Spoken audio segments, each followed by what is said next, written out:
Scatter diagram हो गया। अब सेकेंड कौन है? Karl Pearson product movement correlation coefficient. अभी वो चालू कर दे, इसमें फॉर्मूला आएगा। इसके साथ एक हो गया। नंबर 2 पे चल रहे हैं हम लोग। Karl Pearson product movement correlation coefficient. Carl Pearson method is the best method for finding. It is the best method for finding. रुको, उतना important नहीं है। Best method for finding correlation between two variables, provided relationship between two variables is linear.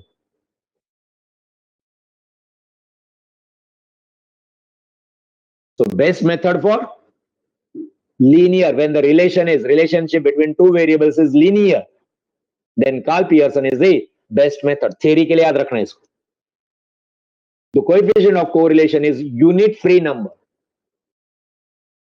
इसका जो answer आएगा unit free. तो जैसा हम लोग मैथमेटिक्स में एरिया ऑफ रेक्टेंगल निकालते हैं, तो एरिया ऑफ रेक्टेंगल निकालने के बाद आप क्या लिखते हैं आगे? एरिया आ गया, सपोज एरिया आ गया आपका, एरिया ऑफ रेक्टेंगल निकाला आपने और वो एरिया आ गया 5050, आगे कुछ लिखते हैं ना 50 के आगे?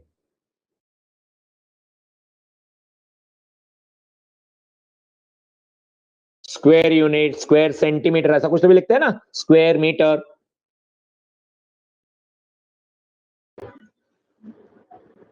Correct, okay. Unit free number, इधर यूनिट नहीं लिखेंगे। अगर आर का आंसर आपने देखा कहां से कहां तक आता है?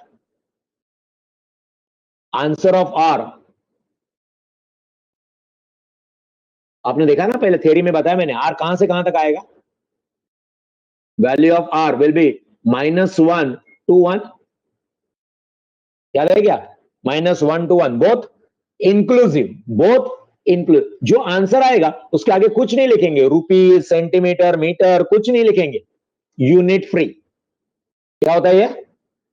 यूनिट फ्री होता है। बाकी कुछ आप कैलकुलेट कर रहे हैं और उसमें आपने प्रॉफिट कैलकुलेट किया, सपोज प्रॉफिट अकाउंट्स में आपने प्रॉफिट कैलकुलेट किया और आ गया प्रॉफिट 2 लाख, तो हम लोग लिखते हैं प्रॉफिट इज रुपीज 2 लाख, तो रुपीज क्या हो गया? उसका यूनिट हो गया।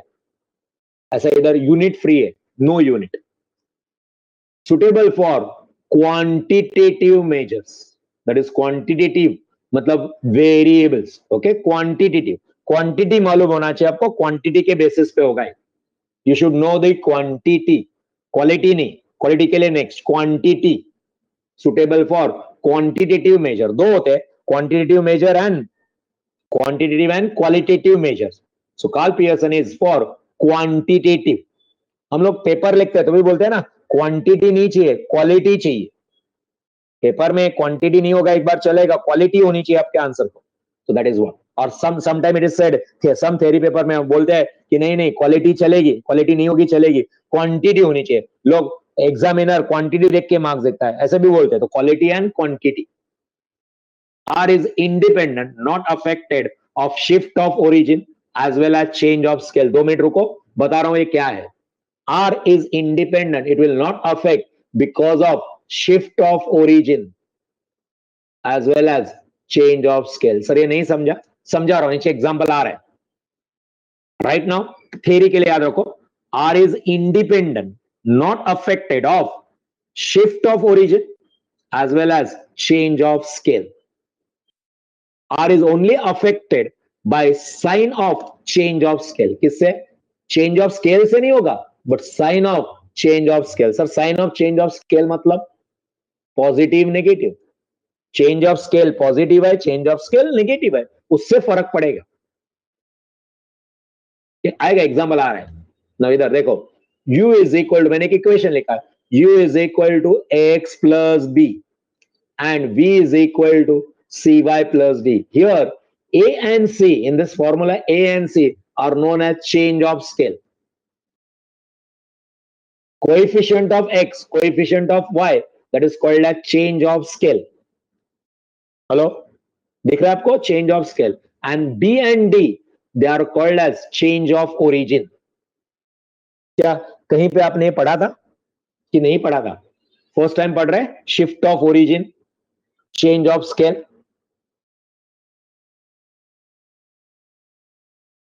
पहले कभी नहीं पढ़ा था।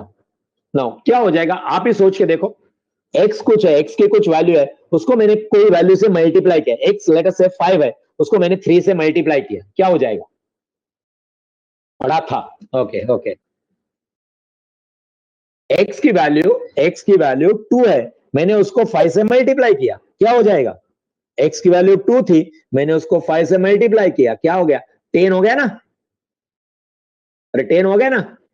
अभी x पहले कितना था? 2 था, मल्टीप्लाइड बाय 5 किया, 10 हो गया, तो 2 का 5 हो गया, चेंज हो गया, that is called as shift of origin. और कुछ नंबर ऐड करेंगे उसमें या माइनस करेंगे, then that is called as change of scale and change of origin. A and C, that is called as known as scale, and B and D in this formula जो number add कर दे या subtract भी कर सकते हैं आप, that is called as change of origin.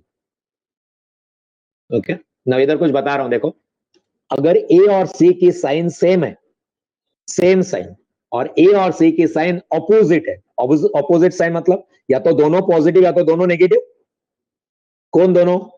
A, let's say A positive है, इधर ये A है ना, ये पॉजिटिव है, ये C है, ये पॉजिटिव है, तो क्या हो गया? दोनों का sign same, A positive C भी पॉजिटिव, कितना नंबर है उससे मेरे को लेना देना नहीं, ये +5 है, ये +10 है, चलेगा, दोनों पॉजिटिव पॉजिटिव, या दोनों नेगेटिव नेगेटिव है तो भी साइन सेम है, एक की साइन प्लस एक की sign minus, then that is called as opposite sign. तो क्या होता है, देखो अभी आगे, अगर दोनों की साइन सेम है तो r is coefficient, Karl Pearson coefficient of correlation of coefficient of x and y and u and v will be same. मतलब अगर ये 8 है, सॉरी 8 कैसा आएगा, 0.8 है, 0.8 है, तो ये भी 0.8 ही रहेगा, दोनों सेम रहेंगे।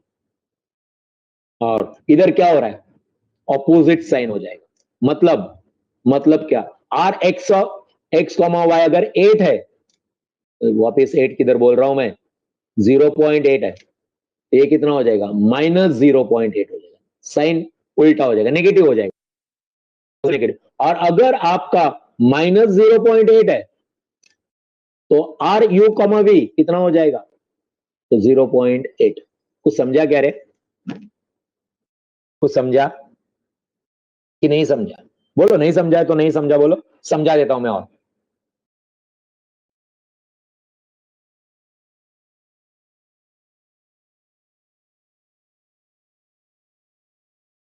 समझा कि नहीं समझा है? बोलो ना, बोलो, नहीं समझा बोलो, नहीं समझा है सर। आप क्या बात कर रहे हैं, नहीं समझा? आगे जाके फिर टेंशन मत दो मेरे को। मैं ये बात कर रहा हूं दोस्तों कि आपको ना आर एक्स कॉमा वाई दिया जाएगा।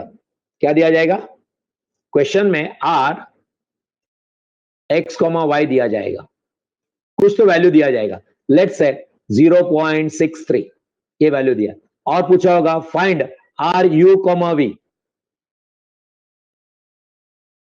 और उसके लिए उन लोग ने ऐसे फॉर्मूले दिए होंगे आपको। तो इसमें क्या देखने का, क्या देखने का आपको?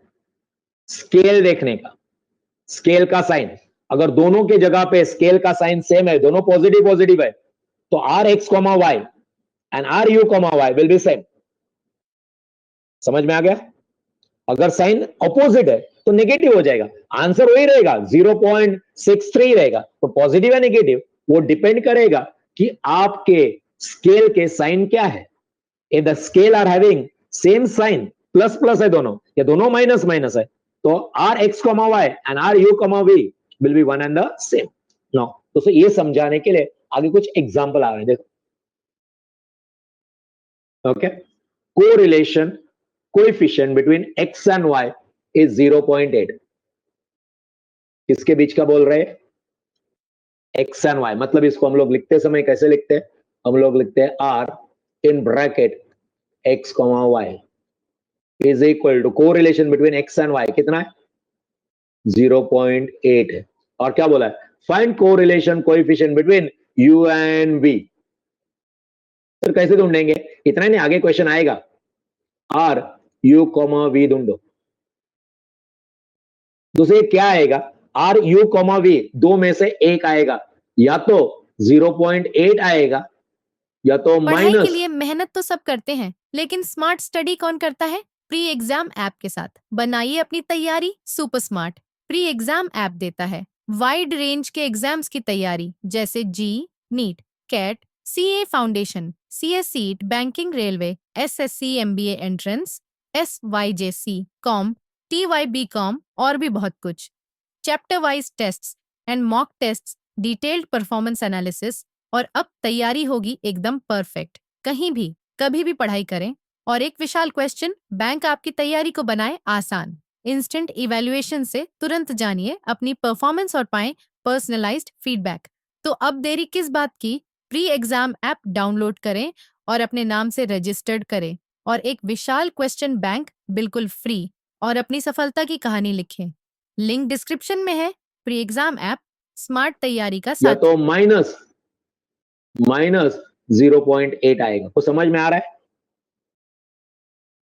कुछ समझ में आ रहा है आप लोगों को?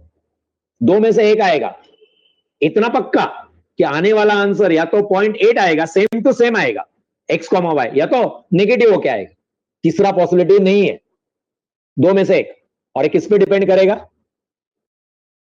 Sign of scale. अब उसके लिए इक्वेशन देंगे। देखो ये इक्वेशन दिया है, उन लोग ने डायरेक्टली आपको करेक्ट इक्वेशन नहीं दिया, आपको इस इक्वेशन से, ये इक्वेशन है ना, इससे u इज इक्वल टू निकालना है। ये इक्वेशन दिया है, आएगा करने को u is equal to, given equation is 2u। चलो पहला एक मैं सॉल्व करके देता हूं, नेक्स्ट वाला फिर आप करेंगे। 3x plus 4 is equal to 0। इसको ना, इसको, इस इक्वेशन को transform it into u is equal to something. क्या करेंगे? u is equal to 2u is equal to -3x -4। Agreed? मेरे को u चाहिए, therefore u is equal to क्या आएगा? -3/2x -4/2। समझा क्या रे ये? अरे समझा क्या?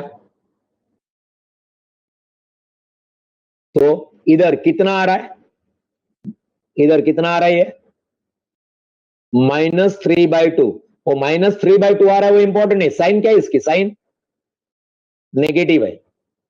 ऐसे यदि v करो, v इज इक्वल टू, ढूंढो क्या दिया इक्वेशन उन लोग ने उधर, 4v प्लस 16y प्लस 11 इज इक्वल टू 0।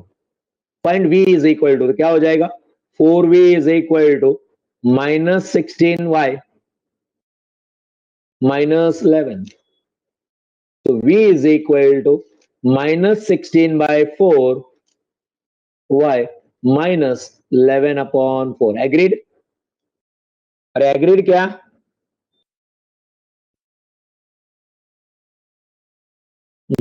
अब इसका साइन देखो, बाकी अपने को 16/4 से मतलब नहीं, इसकी साइन क्या है? नेगेटिव। इधर की साइन क्या है? Negative. Both signs, sign same, therefore क्या हो जाएगा? Sign same, therefore r of x, y is equal to r of u, v. In the first case, what will be the answer? दोनों के साइन सेम हो, sign ढूंढने पड़ेंगे, sign same है तो आंसर, फर्स्ट का आंसर कितना आएगा? इधर बाजू में लिखता हूं मैं 0.8। दोस्तों समझा क्या? क्या अभी भी नहीं समझ रहा आप लोगों को? इजी है ना? इजी है ना? दिया होगा correlation coefficient between x and y, दिया होगा आपको u एंड v का ढूंढना है। कैसे ढूंढेंगे करके दिखाए एक।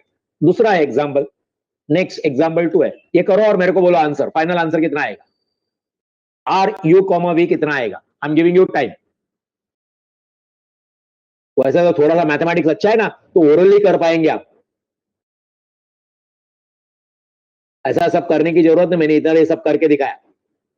ओरली करो और देखो क्या आ रहा है। आंसर दो में से एक, या तो 0.8 या -0.8। बोलो क्या आंसर आएगा सेकंड का? 0.8 आएगा या -0.8 आएगा?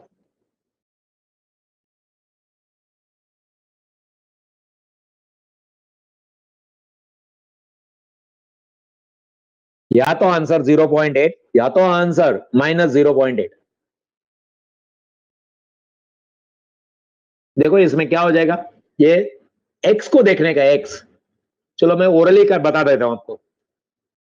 x इधर नेगेटिव है, x इधर नेगेटिव है, चेंज करके उस तरफ जाएगा तो क्या हो जाएगा, पॉजिटिव हो जाएगा और 3/2 आएगा।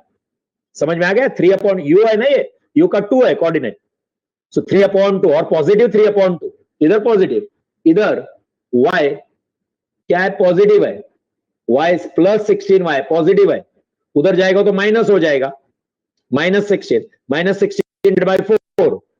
-4 हो जाएगा। तो इधर का पॉजिटिव उधर का नेगेटिव, एक पॉजिटिव एक नेगेटिव, साइन चेंज हो गया, साइन चेंज हो गया। तो बाकी तुम्हारा चेंज ऑफ ओरिजिन नहीं देखना है, चेंज ऑफ स्केल खाली देखना है अपन को। वो दूसरा क्या हो रहा है, पॉजिटिव हो रहा है नेगेटिव हो रहा है, उससे अपन को लेना देना नहीं। जैसा कि इस एग्जांपल में ये -4/2 आ रहा है या क्या आ रहा है, इससे मेरे को कुछ भी लेना देना नहीं है। ये -11/4 आ रहा है, इससे लेना देना ही नहीं मेरे को। इसको चेंज ऑफ ओरिजिन बोलते हैं, चेंज ऑफ ओरिजिन से अपन को कुछ लेना देना नहीं है। इसका आंसर -0.8 आएगा। किसी को डाउट? थर्ड एग्जांपल दे रहा हूं, करो थर्ड।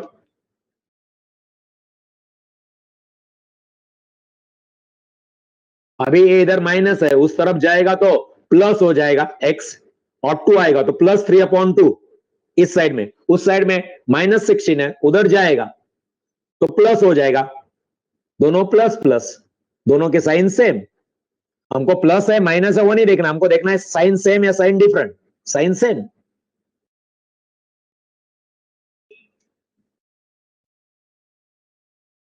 Answer 0.8 and last.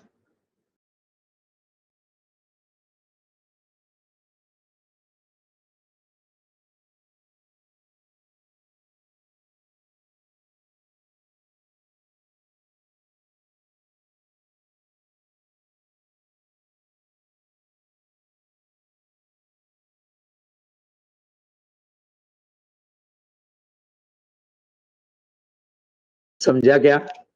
बराबर है आपके आंसर, बराबर, बट समझा है? हाँ माइनस, हाँ माइनस, बराबर, माइनस माइनस आएगा ना, क्योंकि ये 3x उधर जाएगा, प्लस है, उधर जाने के बाद माइनस बनेगा। हाँ ये भी देखना है कि 2 भी नेगेटिव होता तो -2 से डिवाइड करके पॉजिटिव हो जाता है, वो भी देख लेना। हेलो, एक एक और देता हूं, चलो एक लास्ट बिफोर वी स्टॉप। ये -0.8, ये जो है ना, ये -2u + 3x + 4 is equal to 0, और ये है सही एज इट इज। अब बोलो, फिफ्थ मैंने दे दिया,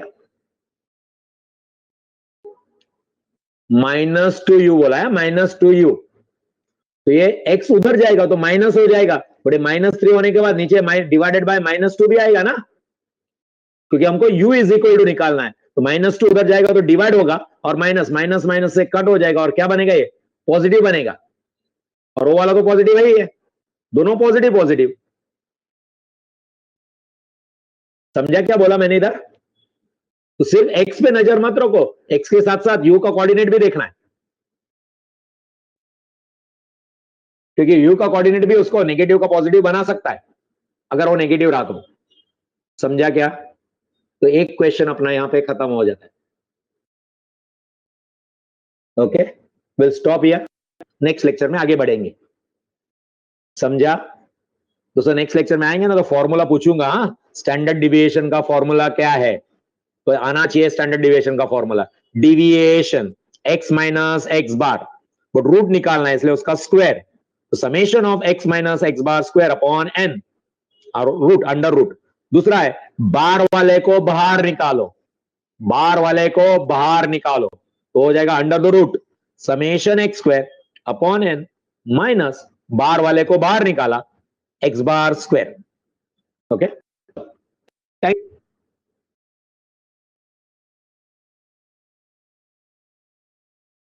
जो लोग अटेंड कर रहे हैं, पहले अटेंड किया था और अभी अटेंड कर रहे हैं, कुछ नया मिल रहा है आपको कि नहीं मिल रहा है कुछ भी?